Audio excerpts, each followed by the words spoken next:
Bom dia! Estamos iniciando hoje nossa segunda aula, cujo tema vai ser Estatística Descritiva, Mapa Conceitual na Perspectiva da Aprendizagem Significativa. Eu sou o professor Adriano, sou professor da Escola Penha Brasil, mestrando da Universidade Estadual de Roraima. Então hoje vamos ver um pouquinho sobre o que é Estatística Descritiva. Estatística Descritiva, segundo Gil, é um ramo da estatística que aplica várias técnicas para descrever, sumarizar um conjunto de dados, ou seja, organiza, sumariza, tabula e apresenta os resultados em forma de gráficos. Sumariza quer dizer organiza os dados. Então, dessa forma, é a forma mais fácil e abrangente de você pegar uma pesquisa e elaborar essas questões. Você pega os resultados e, com a estatística descritiva, ela só faz relatar esses acontecimentos. Ela vai pegar os dados brutos e vai organizar, tabular e apresentar os resultados de forma de gráficos. Então, professor, a gente vai começar a estudar a estatística descritiva no ensino fundamental? Exatamente. A estatística descritiva só vai ser utilizada no ensino fundamental. A inferencial e as outras será estudada posteriormente em nível superior. Então, já posso começar a pesquisar assim como nas feiras de ciências? Isso. Elaborações de projetos na escola, feira de ciências, vocês já vão estar preparados com essa ferramenta que a gente chama de estatística descritiva. Mapa conceitual. Não podemos falar sobre mapa conceitual sem citar Ausubel. Ausubel foi um dos pioneiros da aprendizagem significativa. O representante aqui no Brasil é Moreira. Então, Moreira, em 2006, ele diz que o modelo de mapa conceitual ele propõe uma hierarquia vertical, de cima para baixo, indicando as relações de subordinação entre conceitos. Conceitos que englobam outros conceitos que aparecem no topo. Esses conceitos são englobados por vários outros que aparecem no mapa. Conceitos aproximadamente do mesmo nível de generalidade, inclusivamente, que aparecem na mesma posição vertical. O que é isso, professor? Mais adiante eu vou explicar para vocês de uma forma mais dinâmica de apresentar o mapa conceitual.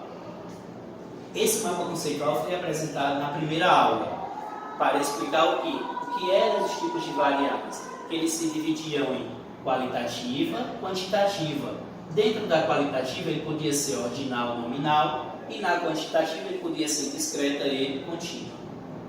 E fazendo o link da primeira aula com a segunda aula e formando o mapa conceitual, teremos o nosso tratamento da informação, que é o nosso tema principal da aula, o conteúdo de matemática escolhido. Depois temos a população, que é o conjunto de um todo. Dentro da população podemos extrair uma amostra, que seria uma parte da população. Dentro da população e da amostra, faremos a escolha da variável, que seria o objeto do estudo. Toda pesquisa tem que ter um problema e para se ter um problema precisa identificar que tipo de variável ela é. Essas variáveis elas podem ser qualitativa e quantitativa. Quando ela for qualitativa, ela se divide em ordinal, nominal e ordinal. E quando ela for quantitativa, ela se divide em discreta e contínua. Então, esse daqui é um mapa conceitual da primeira e segunda aula. Vocês viram que eu já estou criando um link de cima para baixo e ela também está se crescendo para a esquerda e para a direita. Tá? Ela não tem ordem.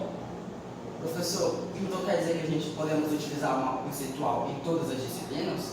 Exatamente, em todas as disciplinas. Ela serve para uma memorização do conteúdo, ela serve para uma memorização das atividades para ser realizadas e para serem resolvidas.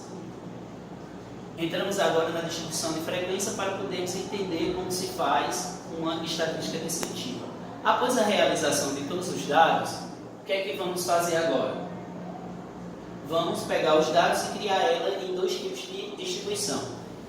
Essa distribuição pode ser dividida em dois fatores. Ela é dados agrupados, quando os dados da pesquisa vierem posteriormente apresentados em tabelas ou gráficos, e dados não agrupados, quando os dados vierem apresentados em dados primários, desorganizados, ou seja, dados brutos.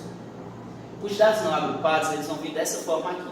Um exemplo, eu vou fazer uma pesquisa com as idades dos alunos. Então eu peguei as idades, apliquei o questionário, Peguei todas as cidades e organizei aqui. Isso é dados não agrupados. E quando ele é agrupado, professor? Ele é agrupado quando ele vem apresentado já dentro de uma tabela. Vocês podem observar aqui, ó, que aqui temos o nível de partida dos alunos, a quantidade que participou da pesquisa, 50 alunos, e aqui a frequência de cada um. Aqui a gente tem um ponto médio, a frequência acumulada. Esses pontos aqui que a gente vai estudar posteriormente na próxima aula para se realizar uma distribuição de frequência com dados agrupados e dados não agrupados. A distribuição de frequências, qual é a mais difícil de fazer, professor?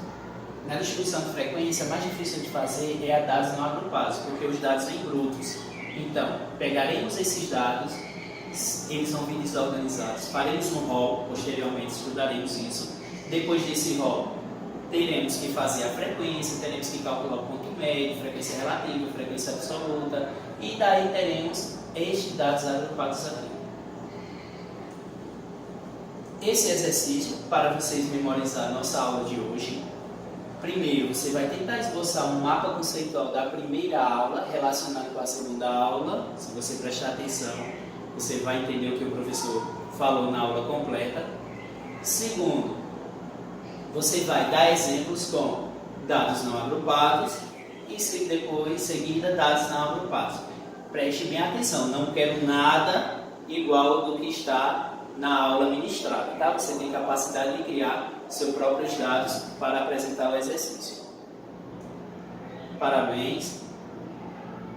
Te aguardo na terceira etapa e obrigado a presença dos alunos e até mais.